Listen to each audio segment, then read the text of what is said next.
కాళేశ్వరము ఏమంటుందో ఒకసారి ఇక్కడ చూడండి మిత్రులారా.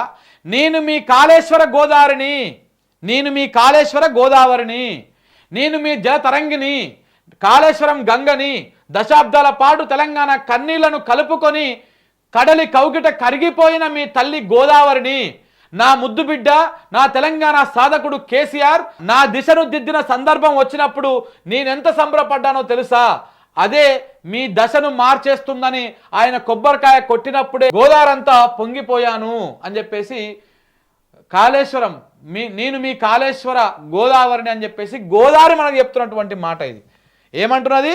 నేను మీ జల తరంగిణిని, కాళేశ్వర గంగని, దశాబ్దాల కాలం పాటు తెలంగాణ కన్నీళ్లను కలుపుకొని కడలి కౌగిట కరిగిపోయిన మీ తల్లి గోదావరిని, నా ముద్దు బిడ్డ మన తెలంగాణ సాధకుడు కేసీఆర్ నా దిశను దిద్దిన సందర్భం వచ్చినప్పుడు నేనెంత సంబరపడ్డానో తెలుసా? అదే మీ దశను మార్చేస్తుందని ఆయన కొబ్బరికాయ కొట్టినప్పుడే గోదావరంతా పొంగిపోయాను అని చెప్పేసి, గోదావరంతా పొంగిపోయానని చెప్పేసి మాట్లాడుతూ ఉన్నది. నా ప్రస్థానం గురించి కేసీఆర్కు బాగా తెలుసు. ఎక్కడ ఏ రాష్ట్రంలోకి ప్రవేశిస్తానో బాగా తెలుసు. ఇక్కడికి వచ్చేసరికి నేనెంత చిక్కిపోతానో కూడా నాకన్నా కేసీఆర్కే బాగా ఎరుక. తెలంగాణలో ఏ మూలన పడిన చినుకు ఏ డొంకలోకి దొర్లుతున్నదో ఈ ఉద్యమకారుడికి తెలిసినంతగా ఎవరికీ తెలియదేమో. ఏ కాలువ ఎంత ప్రవాహంతో నన్ను చేరుకుంటుందో లెక్కలు కూడా ఆయనకు మునివెళ్ల మీదనే ఉంటాయి. అసెంబ్లీలో మీరు చూశారు కదా, మహారాష్ట్రలో ఎన్నేసి డ్యాములు నిర్మించారో, మీ వాటాగా నేను మోసుకొచ్చే నీళ్లు ఎన్ని గల్లంత అవుతున్నాయో పవర్ఫుల్గా చెప్పాడు కదా. అసెంబ్లీలో పవర్ పాయింట్ ప్రజెంటేషన్ ఇచ్చింది కదా, అందులో చెప్పిండు కదా అని. తెలంగాణ అంటే నాకెంతో ఇష్టం. ఇక్కడ కాసేపు ఉండి మీ పొలాలను ముద్దాడుదామంటే నాకు నిల్వ నీడెక్కడిది. 60 ఏండ్లు సమైక్య పాలనలో మగ్గిన మీ దాహార్తి తీర్చాలని తల్లిగా ఎంత తల్లడిల్లేదాన్నో. అప్పటి పాలకులు నన్ను కిందికి తరిమారే తప్ప నా ప్రవాహానికి అడ్డుకట్ట వేయలేకపోయారు. ఈ ప్రాంతానికే చెందిన నేతలు ఈ దారుణాన్ని చూస్తూ ఉండిపోయారే కానీ నా మనసెరిగి మలుసుకోలేదు. వారికేం తెలుసు ఈ తల్లి బాధ? మీ కడగండ్లు బాపడానికి ప్రవాహంతో వెళ్ళవెత్తి వచ్చేదాన్ని ప్రమాద హెచ్చరికలు జారీ చేసి చేతులు దులుపుకునేవారు. అంతేగాని ఎంత మంచిగా ఉంది తెలుసా? అంటే ఓ గోదావరి తెలంగాణ గురించి మాట్లాడితే ఎట్లుంటుందో అట్లా ఉన్నదనమాట. సురగంగ కన్నా వేగంగా వస్తున్న ఈ గంగను కండ్లకు అద్దుకున్న పాపాన పోలేదు. 4 రోజుల తర్వాత వెనక్కి తిరిగి చూసుకుంటే మళ్ళీ నా దారి పిల్లకాలువ కన్నా చిన్నగా మారి వెక్కిరించేది. ఉమ్మడి రాష్ట్రంలో మీరెన్ని వ్యతలు అనుభవించారో, నేనెన్ని కష్టాలు మోసుకెళ్ళానో, మీ గట్టు మీద పడ్డ ప్రతి చినుకును ఒడిసి పట్టి వడ్డీతో సహా మీకు ఇద్దామని ఎంతగా పరితపించేదాన్నో ఆ అవకాశమే లేకుండా చేశారు. ఎవరో కాటన్ దొర మన తెలుగువాడు కాదు, ఆ మాటకొస్తే మన భారతీయుడే కాదు.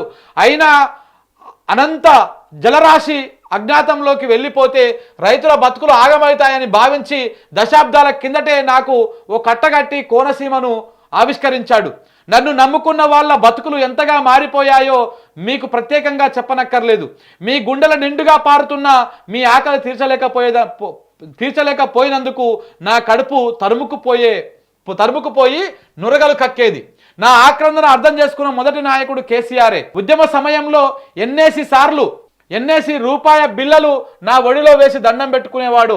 ఆ సమయంలో తల్లి రాష్ట్రం వచ్చినాక నీళ్లతో తెలంగాణ అంతా పునీతం చేస్తా అని తన మనసులో అనుకునేవాడు. ఆ మాటలు నా జలకింకనుల హోరుకు కొత్త ఉత్సాహాన్నిచ్చేవి. నీళ్లు, నిధులు, నియామకాలు ఎజెండాగా ఎత్తిన ఉద్యమ జెండాను ఎన్ని ఒత్తిళ్లు వచ్చినా పక్కన పెట్టలేదు. రాష్ట్రాన్నంతా కదిలించి అనుకున్న తెలంగాణను సాధించాడు. ఈ ఉద్యమ బాటలోనే తెలంగాణలోనూ ఘనంగా పుష్కరాలు జరిగేలా చేసి కాగల కార్యానికి నాంది పలికాడు. ఆ రోజు నాకు బాగా గుర్తు. పోరుబాటలో పుష్కరాల సందర్భంగా ధర్మపురికి వచ్చాడు కేసీఆర్. నా ఒడ్డున వెలిసిన లక్ష్మీ నరసింహుడికి దండం పెట్టుకున్నాడు. వచ్చే పుష్కరాలు తెలంగాణ రాష్ట్రంలో జరిగేలా ఆశీర్వదించాలని నరసన్నను కోరుకున్నాడు. ఆ సంకల్ప బలమో, ఆ నరసింహుడి ఆశీఫలమో అన్నట్టుగానే ఆ తర్వాతి పుష్కర సంబరం మన తెలంగాణలో ఘనంగా జరిగాయి. ఆ ముచ్చట్లో నుంచి తేరుకోక ముందే నా నడకకు కొత్త బాట చూపించడానికి కాళేశ్వరం ప్రాజెక్టుకు శ్రీకారం చుట్టాడు. నేనే వేగం అంటే నాకన్నా వడివడిగా ప్రాజెక్టు 3.5 ఏండ్ల వ్యవధిలో పూర్తి చేసి ఔరా అనిపించుకున్నాడు. ప్రాజెక్టు పనులు శరవేగంగా జరుగుతుంటే నాకెంత సంతోషం అనిపించేదో. అంచెలంచెలుగా నన్ను ఎత్తిపోసి మా కొమరెల్లి మల్లనతో కబుర్లు చెప్పుకునేలా చేశాడు. కొండపోచమ్మతో దోస్తి పెంచాడు. ఎల్లంపల్లికి జలకలను తీసుకొచ్చాడు. ఒట్టిపోయిన శ్రీరామ్ సాగర్కు జీవం పోశాడు. నా చెల్లి మంజీరా అంటే నాకు ప్రాణం. నేను పుట్టిననాటి నుంచి ఎక్కడెక్కడి నుంచో అమృత తుల్యమైనటువంటి నీటిని మోసుకొచ్చి నాలో కలిపి నా రుచిని పెంచేది. అలాంటి మంజీరా నాదాలు ముగ్యమైపోయిన వేళ నన్ను నా చెల్లికి ఉపనదిని చేసి తన రుణం తీర్చుకునే అవకాశం కల్పించాడు కేసీఆర్.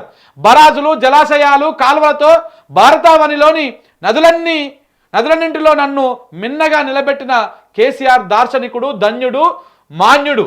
అనంత ప్రవాహంతో తెలంగాణ ఆనంద తాండవం చేస్తున్న నన్ను చూసి కొందరికి ఎందుకో కడుపు రగిలిపోతున్నది. తెలంగాణ సాధించిన ఆ యోధుడిపై అక్కసుతో నన్ను బలు తీసుకునే కుట్రలు చేస్తున్నారు. 6 ఏండ్లుగా మీ వెన్నంటి నడిచిన నన్ను మీకు దూరం చేసేందుకు పాచికలు విసురుతున్నారు. కాళేశ్వరంపై లేనిపోని అబండాలు వేసి ఈ జల భాండాగారాన్ని ఎడ్డబెడతా ఉన్నారు.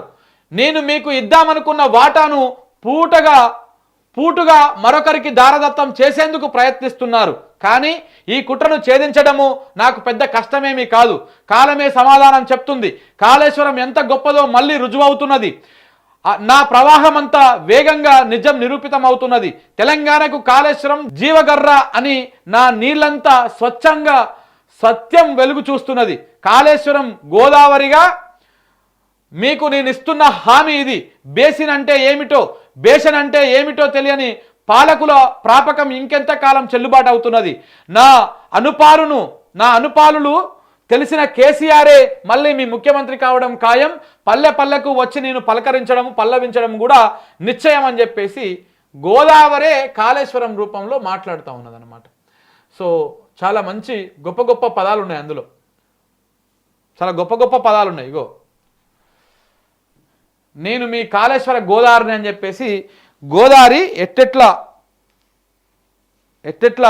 తెలంగాణ గోసను అర్థం చేసుకుందో అందులో క్లియర్గా వివరించారు. నిజంగా కూడా తెలంగాణ అంతటా పారుకుంటూ పోతుంటే గోదావరి, మనకు పాట ఉంటుంది కదా, తలాపున పారుతుంది గోదావరి మనషేను మనశెర్క ఎడారి అని. మన తలాపున గోదావరి వారుకుంటూ పోతూ ఉంటే ఆ గోదావరికి కూడా బాధ అనిపిస్తుంది కదా. అరే, నేను మొత్తం తెలంగాణ ప్రాంతం నుంచి ఇంత పొడవున ప్రవహిస్తూ ఉన్నా, పారుతూ ఉన్నా, నేను ఈ గడ్డకు ఒక్క సుక్క నీళ్ళు ఇవ్వలేకపోతా ఉన్నా అన్నటువంటి బాధ ఆ తల్లికి ఎందుకు ఉండదు? బరాబర్ ఉంటుంది. సో కాబట్టి అట్లా గోదావరి కూడా తెలంగాణ మీద కన్నీళ్లు గారుస్తూ ఉంది, ప్రేమ చూపుతూ ఉంది. కానీ మన పాలకులు కుట్ర చేస్తూ ఉన్నారు గోదావరి మీద. ఈ కుట్రలు ఛేదించాల్సినటువంటి అవసరము ఎంతైనా ఉన్నది మిత్రులారా.